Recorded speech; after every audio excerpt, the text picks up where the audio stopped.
โรงเรียนปรารถนา เรื่องเพลงไง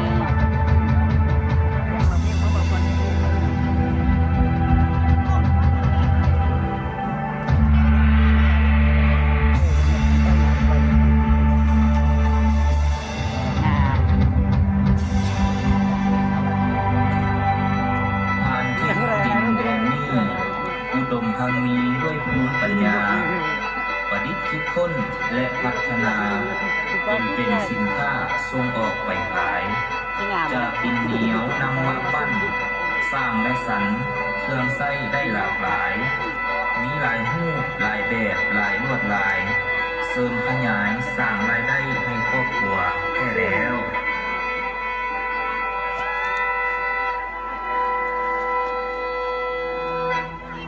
ทางถิ่น